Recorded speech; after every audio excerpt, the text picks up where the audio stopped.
Alright, this is going to be a little bit of a race recap slash trying to figure out what's going on with the car. So, took it out yesterday, drove it to our local track. I like to drive the car as much as I can. Drove in well, everything seemed decent. Went to make the first pass. Built 10 pounds on the trans brake, actually a little bit more than what I wanted. Everything was good there, let go of the brake. Car felt a little bit lazy. Ran it out about 100 foot. Looked over at the wideband, noticed it was lean. Let off, got the car back to the pits, checked it over. Read the plug. Yep, definitely lean. I had a new plug in it for that pass. Put a new plug in it, changed the jets around, checked the power valves. Just made sure kind of everything is functioning as it should. Hit the recall on the fuel pressure. Fuel pressure did increase like it should. So I was a little bit flustered there as everything I can read is showing me the fuel pump's doing what it should and the carburetor's doing what it should, but it's really lean. So I added some jets, thinking maybe the fuel percentage was a little bit off. I actually tested it. It was 90% E85 instead of 85%. It was a little bit higher. So that makes sense. Added some fuel to it. Went up, launched it again. Wheels up, launch 133 to the 60. I actually had to pedal it before the 60 because it was kind of coming up a little bit more than what I wanted. Click second gear. Felt a little lazy again. It almost felt like it surged. Looked over at the wideband going lean, shut it down.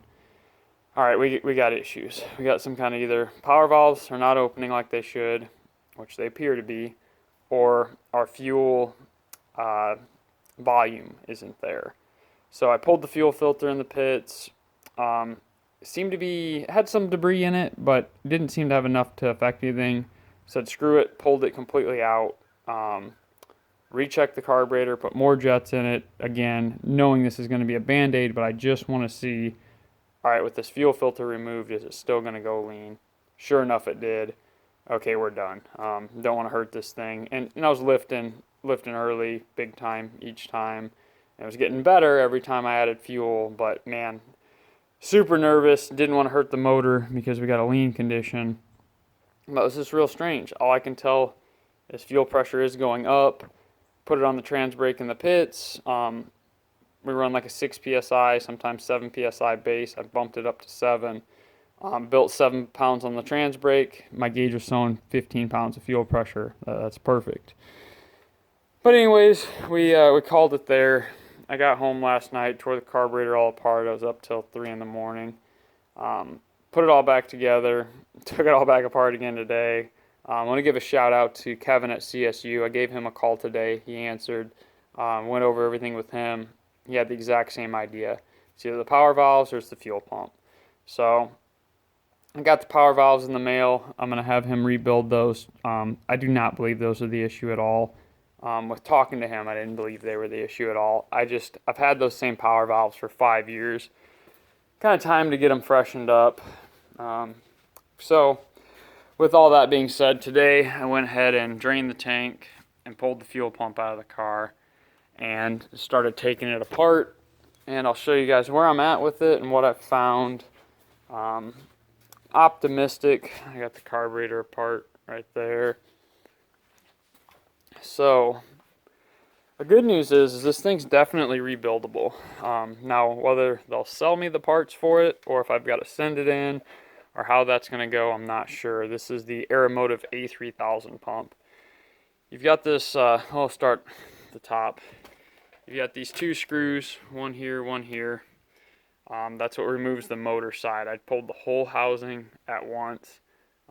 Bearing feels good. I knew my problem wasn't with the electrical side because the pump always sounded good. RPM sounded the same. So once you get that off, you've got this top plate here that goes underneath just like that. And then underneath that, this is your actual pump, and it's the vane style. So if you look, you've got this nylon outer ring. That outer ring is definitely replaceable. It's just like a nylon material. You can see it's pinned in, so you can remove that. Positive you can get that. This O-ring needs replaced. You can see it's starting to get corroded. That seal, in my opinion, should be replaced. But let's look at a couple things here.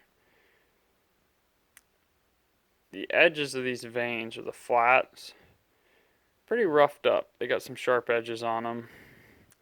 The edges here are pretty roughed up. Definitely got some sharp edges on them.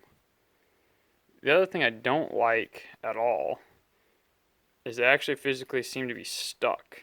They're not wanting to float out very well. Like that one did. That one's stuck. That one will move, but not very well. It's about half of them. That one does really well. That one does okay. That one's stuck. So seems like 2 out of the 5 are sticking, but they're definitely all, I would think these should just fall out. And you can see a couple of them are, but long story short, those seem to be stuck. But also, if you look, the nylon over here is all tore up on the intake side. So where it sucks from the filter. And like I said, the filter is doing its job. If you look around it, it looks in really good shape until about right there to there. And it's egg-shaped right here. That nylon's worn pretty bad. So that is definitely an issue. Is that all of our problem? I'm not sure, but this pump's definitely going to need rebuilt. It is just tore up right there. So not sure what caused it. We've got a filter, and it's a 100 micron stainless filter. Could be the fact that I got a booster pump on it, and I'm really screaming this pump. I'm sure that did not help. But the way it's egg-shaped, and the way these vanes are sticking makes me think that something might have got past there, or just one of those vanes stuck and it was out of balance and just started chewing itself up. So yeah, I'm going to investigate a little further. I'm going to see if I can get some parts on Monday or get this thing shipped out to get rebuilt on Monday. And I'll update you guys on how this thing does, but fingers crossed. I don't think I hurt the motor. Knock on wood, all that. I looked at all the plugs.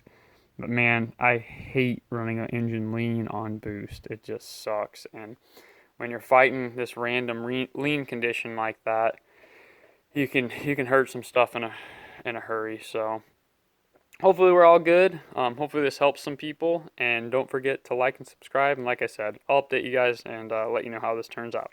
Thanks.